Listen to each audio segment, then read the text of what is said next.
be okay. Yeah, once you have that, I guess I'll drop down from the stage. 'Cause I'm not talking today. I'm just here to enjoy Luke's presentation while I get other work done.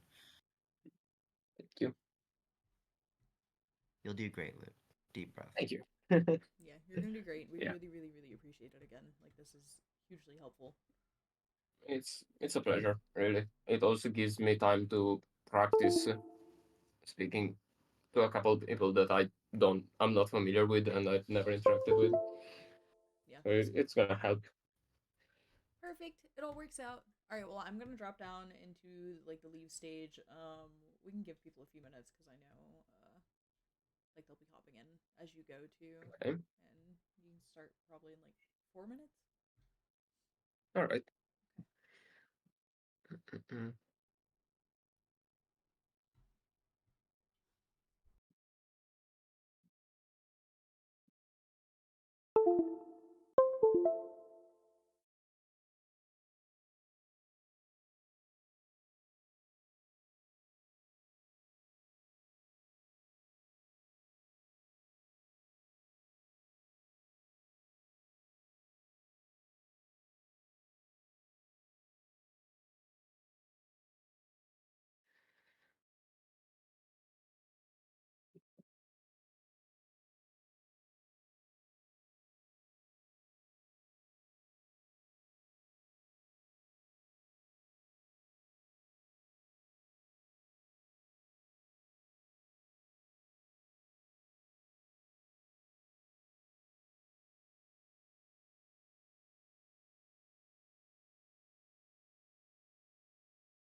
It's 5 p.m. EST right now, right?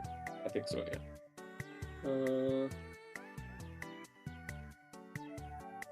I have my mic muted. Yeah, it's like 5:09 right now, so you're Okay. good whenever. Yeah, Oh, you starting at started. 5. Yeah, Perfect. starting at 5. Yeah. As I said, like 5 minutes. Perfect.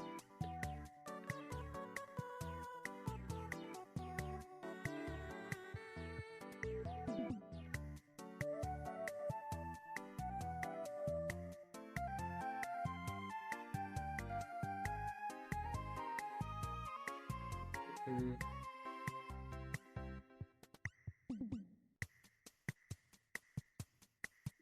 okay.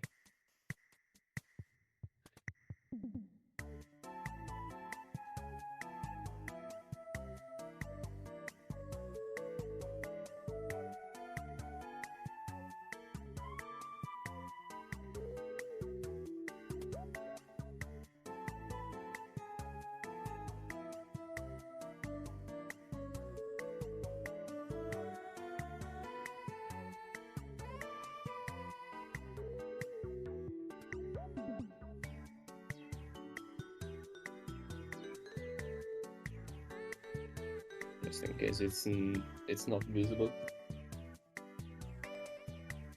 Okay, I need to get back. Okay.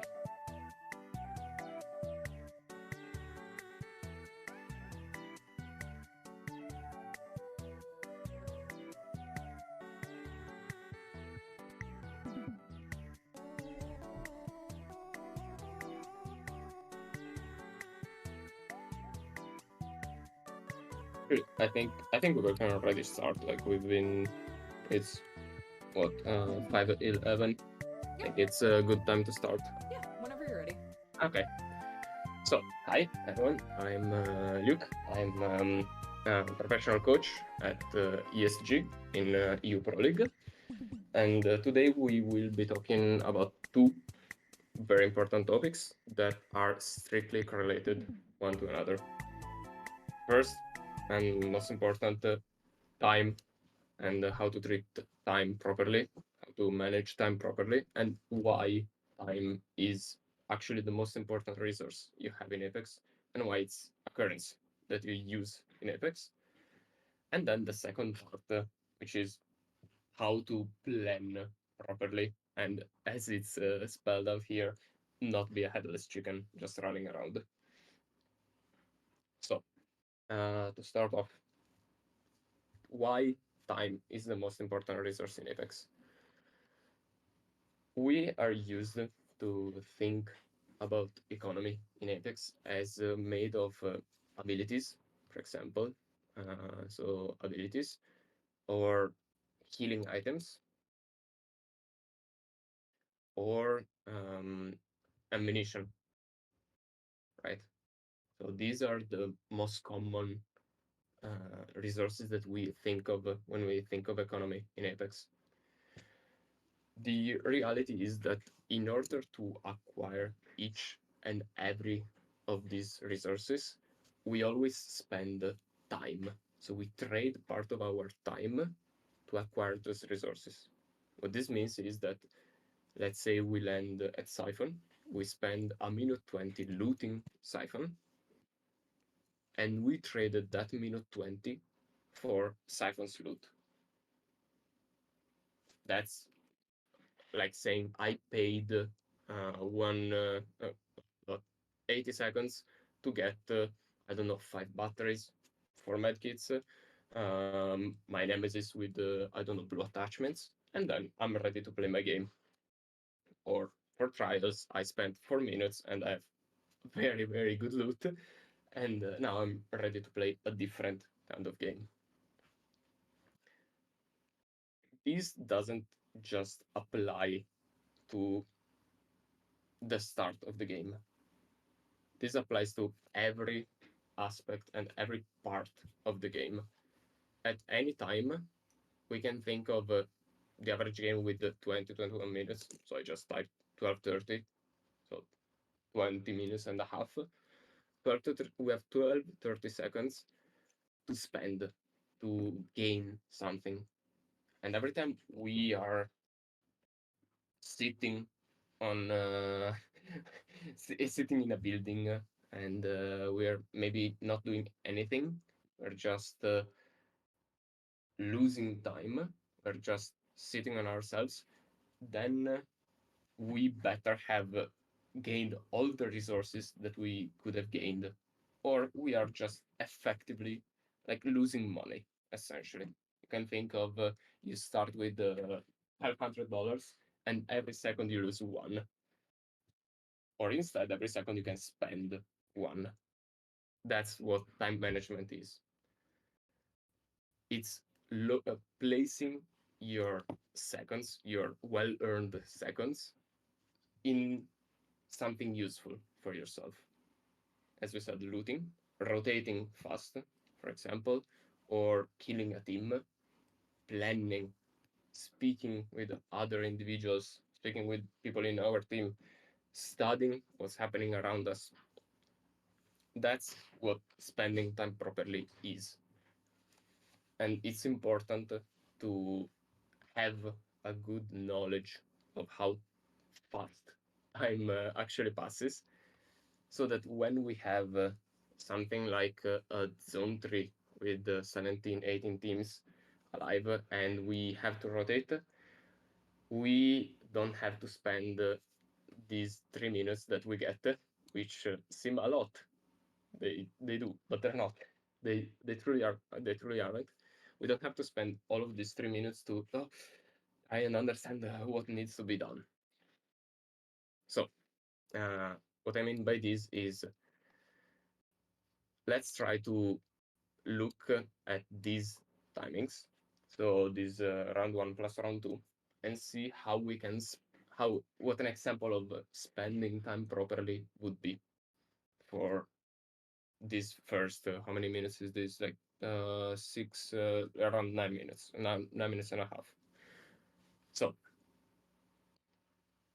9 minutes and a half, 9:30. We said, for example, that we were landing Siphon, right? If um, if you need a map for it to be easier to read, let me know. I can pull it up. Actually, let's just do that. It will make things much easier. So give me a second. Tools, interactive apps. Okay, and now I have to change which windows I'm streaming, and we will do this. All right. Okay. Epic pen. Okay. So give it a second for Epic Pen to work. So we said 9 minute 30 of time that we have available. Let's treat this like the container containing all of our time, and let's see if we can fill it properly. Let's imagine, for example, we have one of those. If anyone wants to suggest a zone that they would like to see and that would like to think about, we can do that. If not, I have one blend.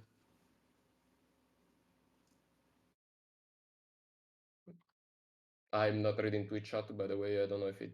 I don't remember if this is live on Twitch, honestly. So I'm just reading Discord. Okay, let's just go with an overlook zone, the classic TSM win, something like this. The zone that ends here, that nobody can tell where it's gonna pull. So something like a ring two like this. This is a very professional circle that is definitely not a square with like round edges. So we said around 1 minute 20 for looting the siphon. So we have the usual something like this, and something like this. 1 minute 20. So out of the 9:30, we remove 120 here. So we can fill, I don't know, something like this. This is for looting our PI, right? This is the first part. Then, second part, we probably want to, hey, zone is, this is the zone.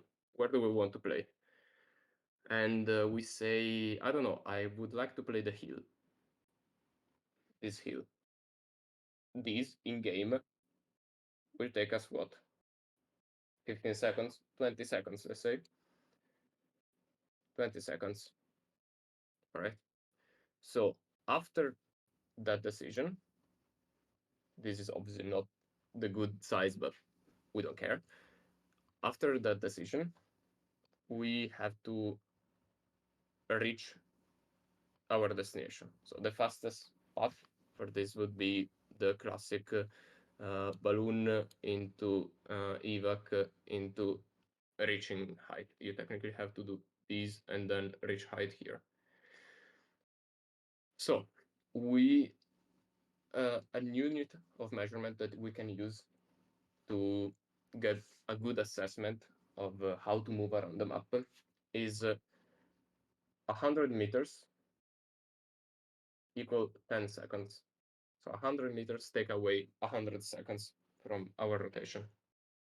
And we know that the Apex map is, I think it's like 284 meters times 1700 something. So let's just do this. So we can say that maybe this part, like traveling to the balloon, will take us 20 seconds. And then flying with the balloon, this is a little trick. When flying, we can draw here.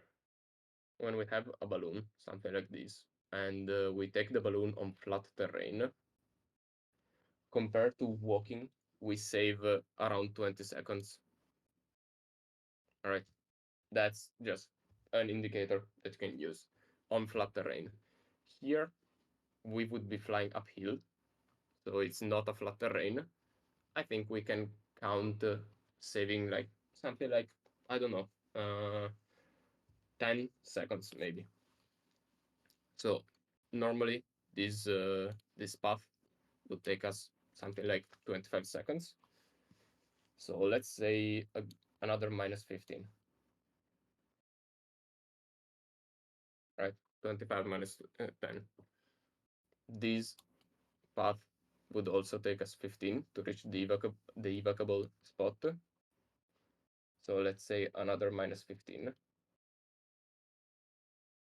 And then to evac, it's 10 seconds to take the evac to the top, call plus take the evac to the top.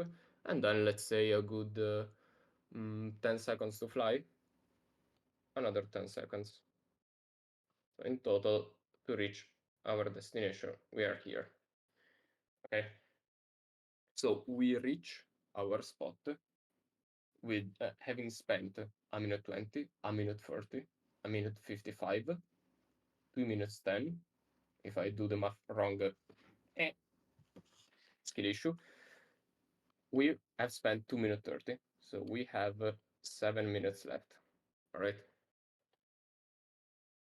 Realistically, as we have decided to get in our position, right now we think rather that all we have left to do is just wait, right? We are in this position. All that's left to do realistically, it's wait, because we have said that, and if we go back to, how do I paint here?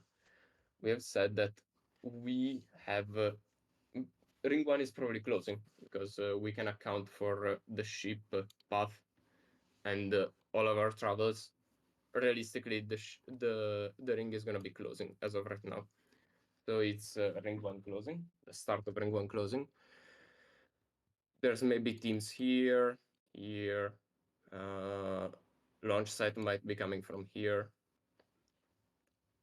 Nothing is really happening in this moment that's making us rush once we have reached our spot. So now we have 7 minutes to spend. In those 7 minutes, so all of this is where you can distinguish from a great team to a medium team. These 7 minutes are what you're gonna use to make sure that you are much further ahead than the rest of the lobby. So we have said that time is a currency. We have said that we have a set amount of this currency, set amount of seconds. There is something that we can do to effectively decrease the level of other teams, the amount of time that other teams have. It's a bit of a, like, not even complicated, but it's just an intricate concept. So if there are any questions, I'm all here to answer them. Please pose them.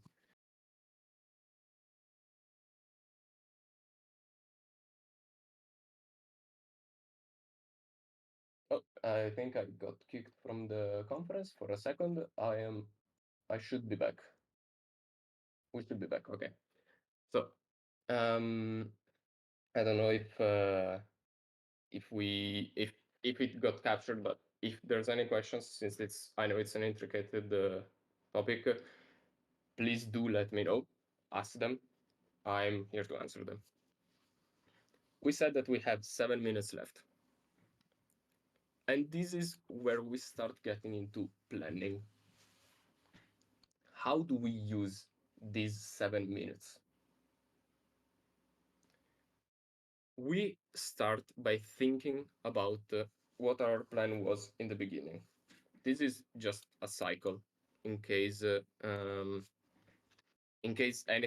anyone wonders about this. This is a cycle. This is supposed to look like a snake that's biting its own tail, because you're always going to go from time management to planning, back to time management, back to planning, back to everything. Everything is correlated to each other. Unfortunately, this is a very complicated game. Well, some may say unfortunately, some may say, oh yeah, look, there's more to learn. It's however you like it more. But this is a very complicated game. This is a game where you have a lot to learn in order to be the best of the best. So we can get into planning starting from this position. We skip the initial part for now, just for now. We skip the initial part that got us here. We are already here. Let's say what our plan is. Our plan is I want to hold the hill, and I think that zone is going to pull to me. I think that zone is going to end around here or around here. And if it ends here, I have a good walking. We're going to go, we're going to talk about what makes this plan good in a second. But the first thing that I have to ask myself when making a plan, that you have to ask yourself, is what makes this plan not work? What can go wrong? So, what's the threat to my plan? Threat. This is very important. This has to be in your mind at every time. You have to know what the threats are to your plan. It doesn't matter when you start. It doesn't matter if you get the threats wrong. As long as you try to identify them, you will learn in time what is actually threatening you. So we go more in detail and we look at this hill. Now, I don't know how familiar y'all are with how this terrain looks, but I can tell you that you have some boxes right like around this area. You have a very dark alley here, and there's basically no cover here. The only piece of cover coming from the tunnel, if you're outside of the tunnel, is this rock, realistically. If you're a team holding the hill by Overlook, you are holding this general area. So, in order for our plan to work, in this case, we want to make sure that nobody comes through here. That can happen by either, hey, it's outside the zone. Okay, good. In that case, we will just have to worry about the silly little geese that are gonna zone wrap. We have to worry about someone evac slamming us from the north, because realistically, from the south, who is gonna be able to evac slam right in the middle of the zone, right? And then we have to worry about a team coming from the tunnel. So what we do after we identify our threats is plan again. We make a plan to deal with those threats. And now you might be thinking, okay, but do I make a plan in case my plan for dealing with the threat doesn't work? yes, I would. This will get into a much deeper discussion whether it's worth doing that or not. And the answer is it depends on the level at which you're playing at. Planning for everything can be beneficial. It depends how how well you've trained and if you can endure it for 6, 8, or even 10 games on match point situations. This is tiring. Like this is exhausting, and if it should not be done just by the IGL, everyone on the team has to take part in this. It has to be a discussion because if only one person is in charge of this, they will not function anymore after 2 games. So in these 7 minutes, we can start by taking care of what can threaten us. So we plan ahead and we say, okay, if a team comes from the tunnel, since I am playing, I don't know, in current meta, Bang Blood Caustic. Since I'm playing Bang Blood Caustic, I'm gonna make sure that I have barrels here and here and then here, because these are the steps where they're gonna go through so that I can slow them down. And if they get closer, I'm gonna maybe caustic ult them at first. And then I'm gonna make sure that I keep shooting them and I keep pressuring them because they only have 2 angles that they can shoot me from. And I have a bit more. So I can keep pressuring them and I can keep them on their toes. Anyone coming from the north, okay, that's a very low level of threat because they have to cross the open. What I'm gonna do is I'm gonna just place a man here and I'm just gonna tell them, hey, you, maybe Bangalore, for example, you're gonna look north, something like this. And you're also gonna take care of this angle because it's very unlikely. And now you have dealt with your threats. Or rather, you have put in action a plan that deals with your threats. One thing that you can do in order to know if you are doing your job properly is ask yourself if you have a goal in this moment. Do you, person and team, have a goal right now? For example, if I'm the Bangalore, my goal as an individual is to make sure that nobody walks up from the north. And as a team, my goal is to keep control of the hill. That's what you need to ask yourself. If you are running around and you don't have a goal, you are wasting your time and you are falling behind other teams that are actually working towards a goal, especially in current meta. We're gonna get to it in a bit. So, mm, this is how you start getting ahead of other teams.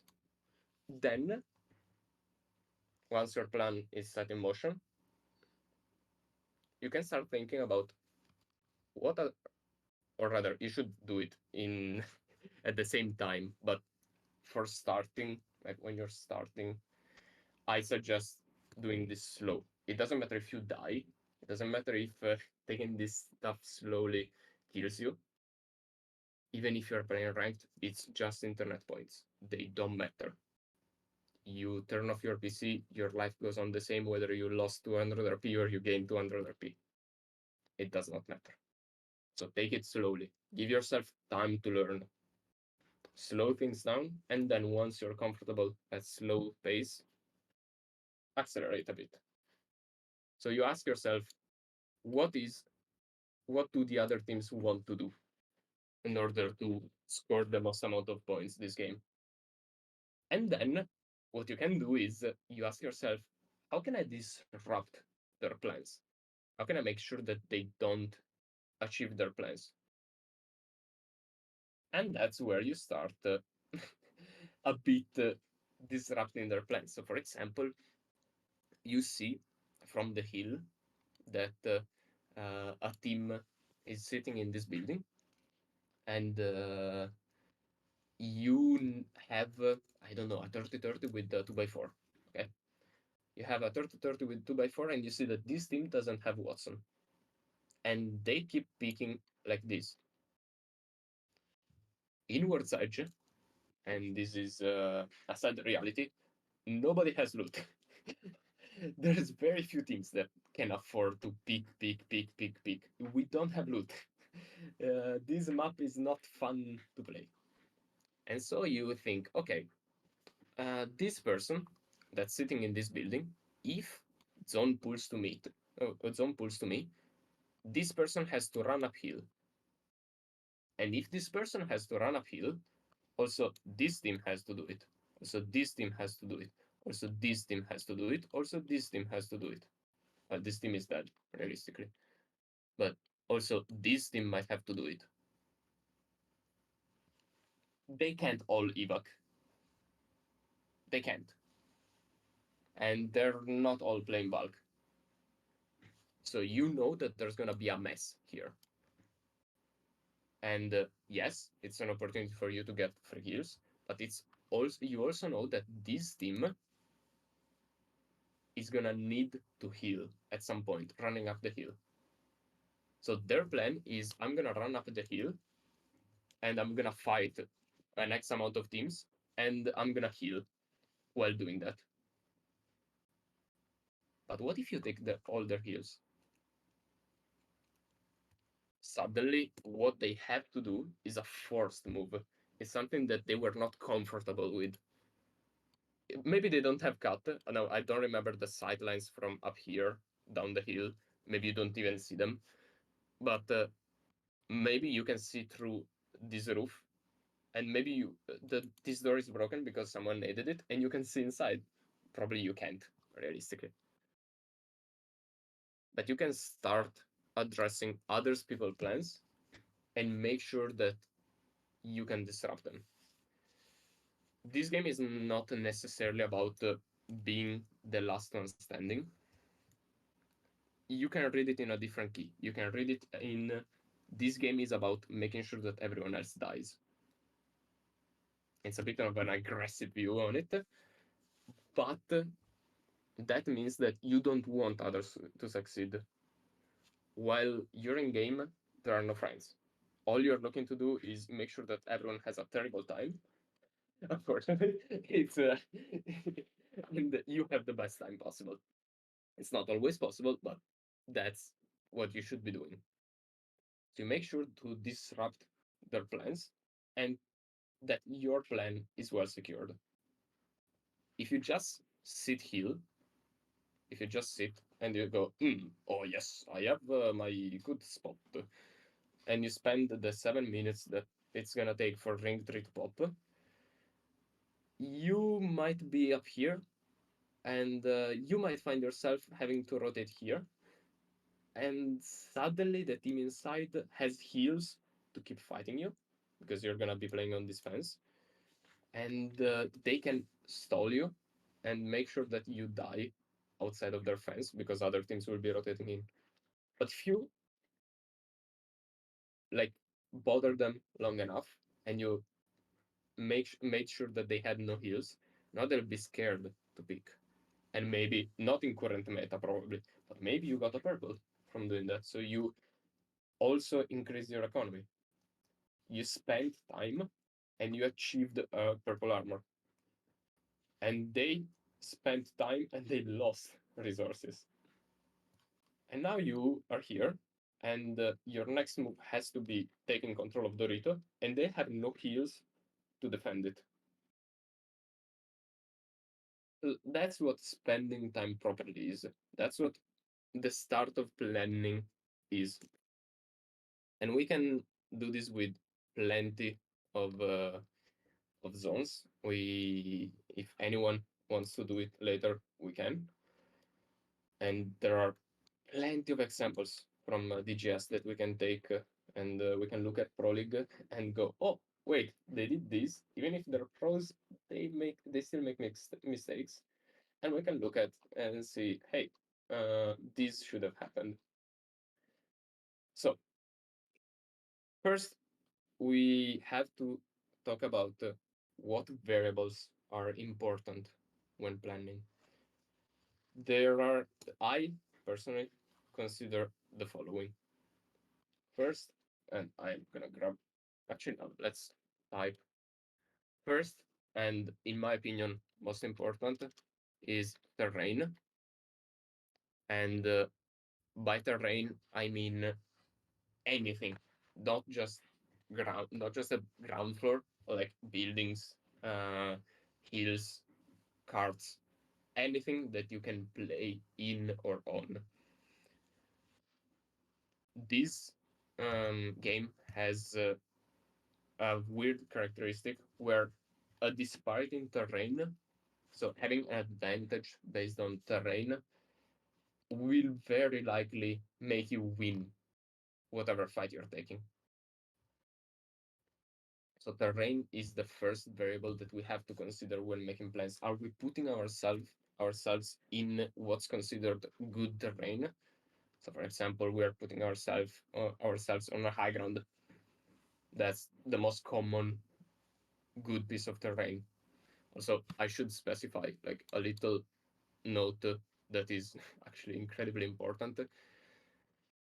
There is no absolute in answer in Apex. There is no absolute in Apex. What this means is that I'm saying high ground good, but high ground not always good. High ground good 90% of the times. High ground bad 10% of the times. Okay. So when I say this is good, I mean this is good the vast majority of the times. Just I didn't say it previously, I should have, my bad. So terrain is the first part that we have to consider. Terrain, so for example, putting yourself, we can go back here and look at the same zone and saying, where am I gonna play? I'm gonna play here at this card. And okay, say that zone doesn't pull to you. You have to cross in the open. You have to cross in the open. You have to cross in the open. You have to cross in the open. You basically have no cover. Cover is a big part of terrain, of course. Putting yourself in a good spot, in a spot that's defendable, in a spot that has good terrain, is, in my opinion, your should be your first priority. That is, and we get in the second part, if you have the loot necessary to play that certain terrain. So, for example, if you are landslide and you get one bot if you're lucky, not really, but like you get two, if I recall correctly. Say that you get two bots, you cannot play an aggressive spot. You cannot play the heal in Overlook that we're talking about.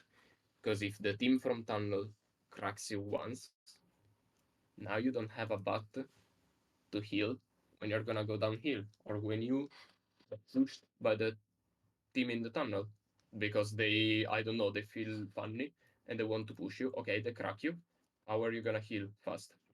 We go back to the time matter, and a battery is 4 seconds. As 3 cells or 4 cells, three probably in current economy, 3 cells is much more. I think it's double. I don't remember cells. I think cells are 3 seconds. Doesn't really matter, but cells. Let's see. Okay. We can't find cells. Interesting. Shield. Uh, well, we're gonna say that it's 3 seconds, and if it's not, well, sue me. Um, so a battery would be much faster, but you don't have that battery, so you are exposed for 9 seconds, while the enemies can kill you, can push you. So killing a person on average in Apex is gonna take what, something like 1 second. So the TTK, the DPS for the flatline, for example, is 180, 100 damage per second. So it's gonna take me 1 second to kill you. So by the time I walk to you, we said previously that we walk at a 10 meter per second speed. So we do 100 meters in 10 seconds. So say that I walk 40 meters. It means that I take off 4 seconds out of the 9 that you are spending to hit the cell. And I have 5 seconds to kill you. I'm I am very bad at the game. Like I'm a very bad player. I don't know how to shoot. I'm very bad. There are people that make fun of me because of how bad I shoot. And I coach those people. And I can guarantee you that I will kill you in 5 seconds. I will kill you with my fists in 5 seconds. Because if you don't heal in those 5 seconds, now I'm showing up with full armor while you are damaged. And I'm not. And you're gonna lose the duel against me. This is a pretty quick example of time and how time is actual. It's very, very, very valuable in our game. So terrain is important. Loot is directly correlated to terrain, as terrain is correlated to loot. And then we can look at other parts of another variable in planning, and we can look at the zone. So zone is literally being able to call zone. Uh, I believe that being able to call zone gives you like better glasses. Think of yourself as someone that cannot see very well, and being able to call zone lets you see further away. It gives you better glasses. Being able to call zone makes you able to plan ahead of everything. So I know that ring 6, for example, is gonna exactly be on this spot. Just a parenthesis, you can never say that. Nobody can tell exactly where ring 6 is gonna end, but that's a whole different topic. Trust me, I know the zones very, very well. I can guarantee you that. But being able to call zone gives you just a good view on the future. I don't know if she's part of this Discord, but there's this person that I know calls zones very well. Her name is Amiable. I always reference her when it comes to being able to zone call. Again, I don't know her at all. I just know that she's good, but she, if there's anyone that you can ask that like you want to ask about zones, I don't know if she's gonna help or anything, but she's very good. Like top 10 definitely in the world good. Zone just gives you just makes you able to see further away in the future and plan further ahead. And then you have the classic congestion. So where are teams going to be? Teams, for example, if we look again at the overlook example, we know for a fact that there's going to be a team here, there's going to be a team here, there's going to be a team here, there's going to be a team here, right? There's probably going to be a team here, there's going to be a team here, there's going to be a team here. So this area is very congested, or rather, at some point in time, is going to be very congested. We once again look at the time, and we can say that if we zoom out, for example, we can say that Monument can definitely be here early. Harvester 100% can be here early. Geyser can be here early. And then you have Siphon. Overlook can try to fight for this, but Siphon will just wipe them. I would not do this if I were Overlook. Overlook should probably play here, around this area. And After that, we know that here there might be three teams. So Harvester, Monument, Geyser, depending obviously on ring consoles and all. Siphon is gonna evac for this, and then say Landslide is also gonna come, and so Landslide is gonna take the fourth spot in here, in the no name by Overlook fragment. So 1, 2, 3, and 4 spots are taken. Then you might have launch site playing here. Then Stars plus mod playing here. And now suddenly everyone else that's coming from this side, this big side, is gonna struggle to get in. Maybe they will evac over someone's head, and maybe they will get shot off the evac. I don't know the average level in women's circuits, but if, for example, you have subs shooting at you while going up an evac, you will die. You will explode. If you have gubs, you will die. If I was playing in women's circuits, you would get 10 damage on yourself. Uh, you could be flying away and go, oh, how I like flying. So team congestion is something that you need to be aware of. The chances are that if there are many teams in your area, you will not make it out alive.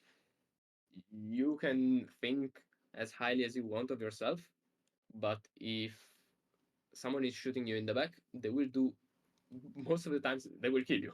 Like it, the discrepancy between you and them would have to be so incredibly high for you not to die and kill them.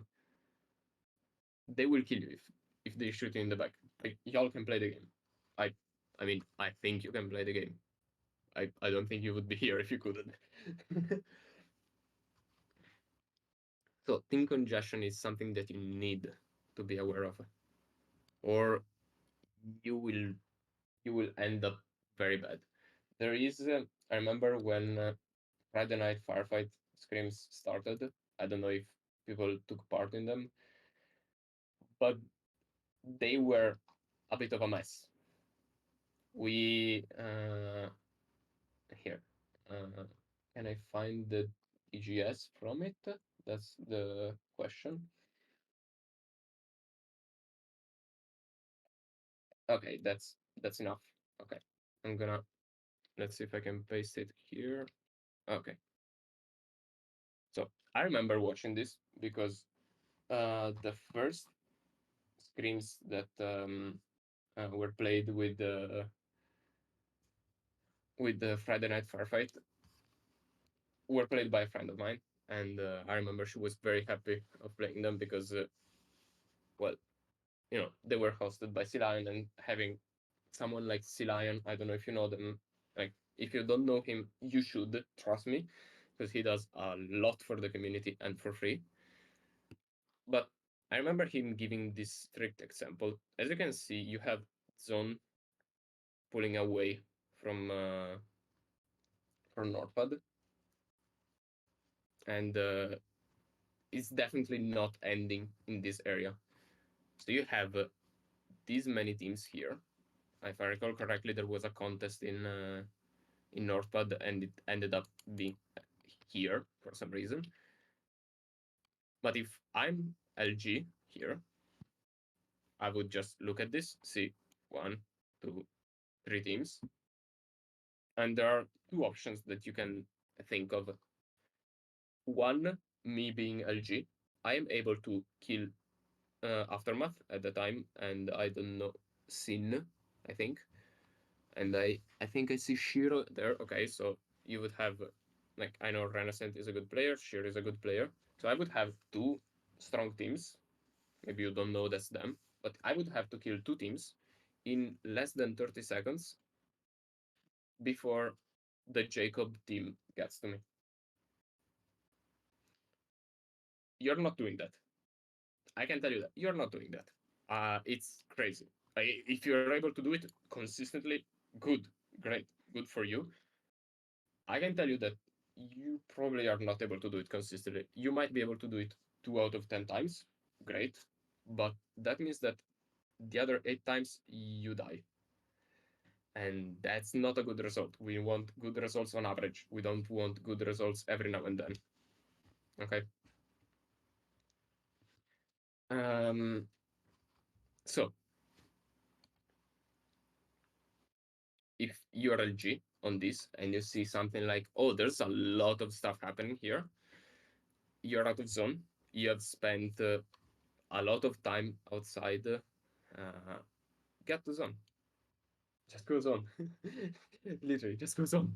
It's that simple. You don't need to fight every battle you see. Try to not complicate stuff as much as possible. Try to keep the variables that you're looking at as low as possible. And the best way to do it is by not going through a congested area. So, for example, say that let's do a random zone here. Here. Okay. Say that you are, I don't know, mm, command center. This zone realistically could have ended here, here, and maybe here, right? If for some weird reason here, maybe here. That's all there is. So you know that it's gonna center up. Uh, if you wanna know why, well, I it's just assume that it's very likely. Okay. Uh, so you are checkpoint. You have priority to this zone. You can either put yourself in harm's way and say, okay, I know that Sito is gonna rotate here. They're probably gonna be faster than you. They should be faster than you. If they're not, what? And they should probably go for this building if this is not taken. If this is taken, sorry. If that is not taken, they will probably keep going for the corner building. But what you can do is think of where will teams be coming from, and you will have Northpad, Wall.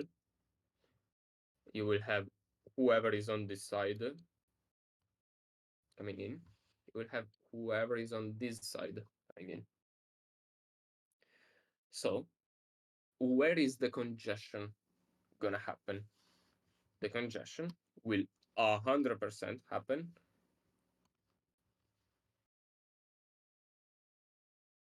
here. 100%.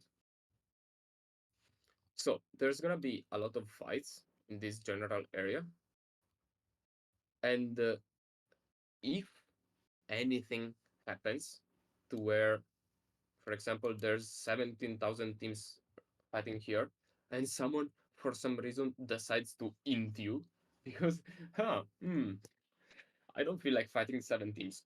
Can you blame them? I'm, and they're gonna int this building, and you're in this building. Okay, you are now forced to take a fight that maybe you don't want. Okay, you don't want this fight, but you are forced to take it, and you know that there's a team here, and this team here is 20 meters across. And we know from what we have said today that that is a 2 second cross.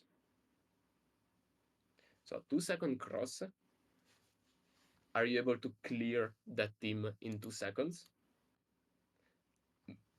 If you are, please teach me. But it's very likely that you're not. So, what's going to happen is that you will probably kill the team that ints you, but then you might have the other team in the other building third party you. Because why wouldn't they? Because from what we said previously, if we think about what that team wants to do, the team will go something like this, or if zone puts down something like this, probably something like this, and fight whoever is here. But realistically, they will move out. I can tell you that they will move out because there's no zones ending here, but that's a different topic. They will move out, And so they are just waiting for their chance to move out. And you, as the team here, if someone ints you, you can't do shit. I'm sorry. Like, sorry for the very polite way to say it, but you cannot do anything about it. Sure, you might be able to fend off the third party. Great. Okay. But why put yourself okay, thank you. Why put yourself in harm's way, right?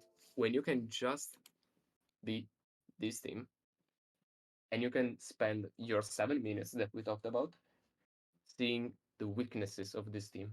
It's a Watson team, but they placed Gen bad and they placed it here. So they can't actually protect the Gen properly. And now I know that if I want to breach them, they will probably come here when they're pushed. Let's zoom more maybe so we can actually look at the map. When they're breached, they're gonna get pushed from here, and they have Gen in this room for some reason, and they're gonna go through here. And A, I can shoot them. Easiest thing to do. And B, I can actually, if I feel risky, I can smoke here, and I can push through here. Or if there's nothing a cannon, I can just shoot across wall if I'm playing cut and third party. But you can do so many things from that building. And if instead you're playing the right building, you can't just expect the left one to be standing still. So that's something that you need to consider. Where are teams going to be playing? And the way you do that is the easiest, simple, classic draw lines to zone. So I'm gonna do a little recap, and again, this is nothing that is particular and is specific. Because I, I mean, I can't really give that information as to what rotation is good and what rotation isn't, because work. Uh, but this is how you can do this stuff on your own. You can consider how much time actions are gonna take. I suggest assigning like 50 seconds per fight. If a fight is taking longer, yeah, the three teams in Northpad were not a good show, but I'm pretty sure they learned like the next set of scrims were much better. I'm 100% sure of that. Yeah, the good, good, good. It's a story for another time. Uh, as I was saying, sorry. Spend your time properly and allocate the right amount of seconds and minutes to your actions. Don't spend more than 50 seconds fighting.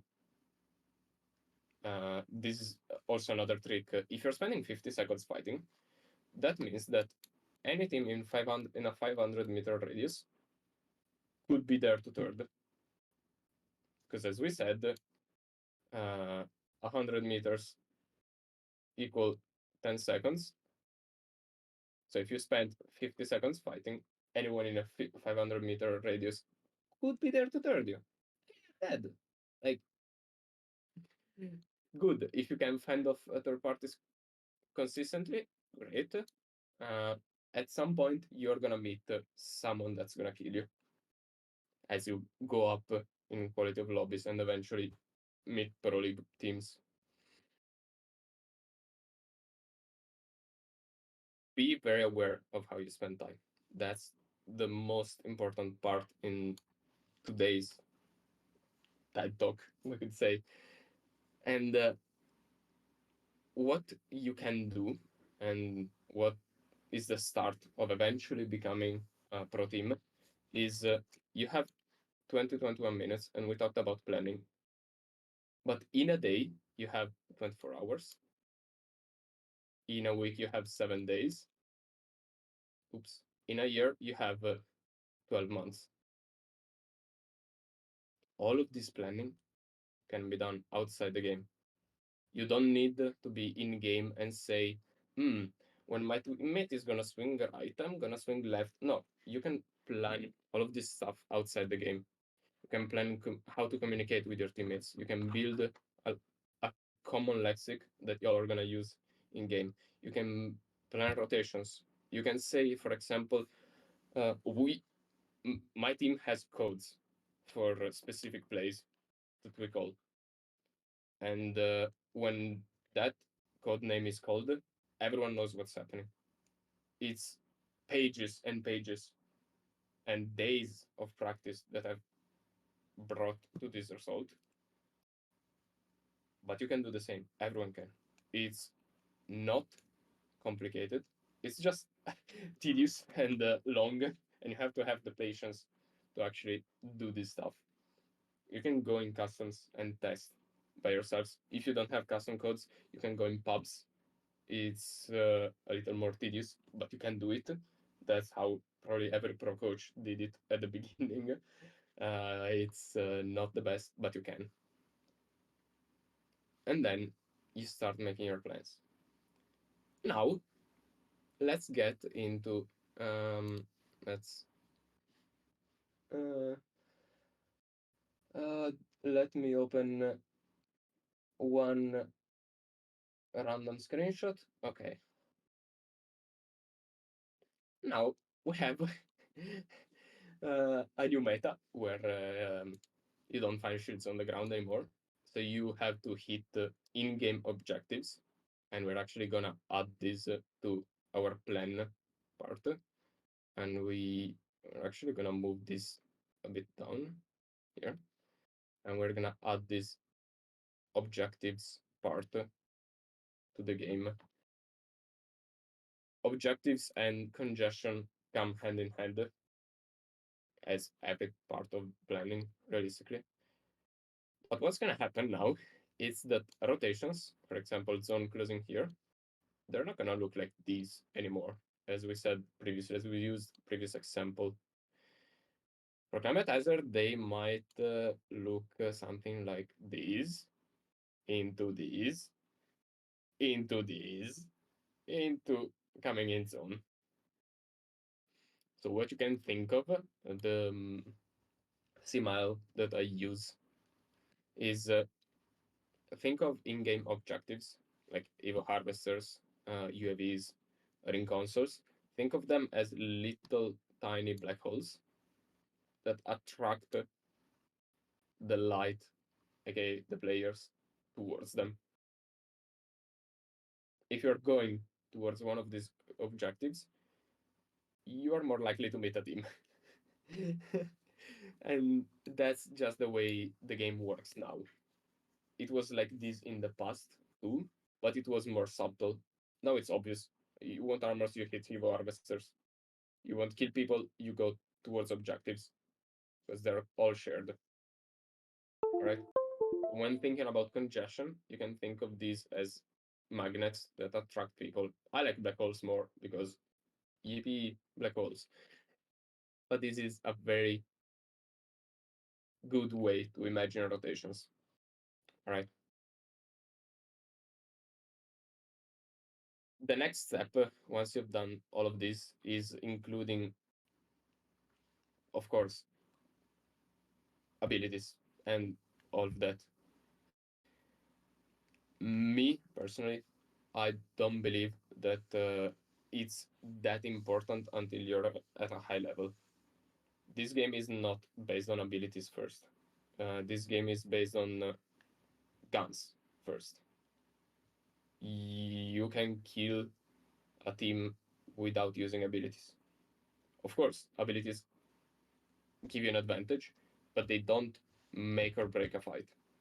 It's about shooting gun better at the end of the day. Shoot gun better, you will win. After you get to the point where shooting gun better does not matter anymore, because you are, of course, at a point where everyone shoots gun good, then you can implement like the micro planning. If I play Seer instead of Blood, like they matter to a certain point. Shoot gun better. That's all there is. Fight better, spend time properly, don't be a headless chicken, and you will do very good. That is my personal philosophy that I was taught and that I obviously, if I wouldn't be here if that wasn't the case, that I obviously agree very much with. If anyone has yeah, gun skill level plateaus in Pro League, exactly. That's exactly. I would argue that it plateaus at LAN. That's what I would argue because you have teams like Aurora running uh, terrible, terrible comps that can still run down the lobby. You had Alliance at some point past year running Newcastle, which is actually a good character now, but in the past wasn't. But you had Newcastle, and they were still killing everyone. Why? Because they're just better. There's not much to it. All right. Voice break. That's all there is for today. I didn't go much in depth again because this is start. This is something that you can work on your own and that you can do really good from. It's important, it's imperative that at any time you have a goal and you are aware of what threatens that goal. Do that, you'll be good to go. Okay, that's all I have.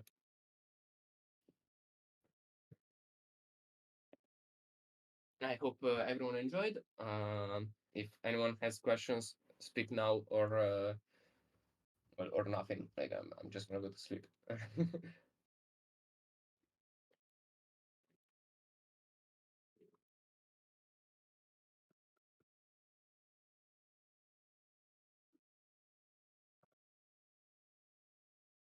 Okay, then thanks everybody for being here and for listening, and I look forward to future coaching sessions. Good night, everyone. Thank you so much, Luke. We really appreciate it. Thank Have you. a good night. Thank you.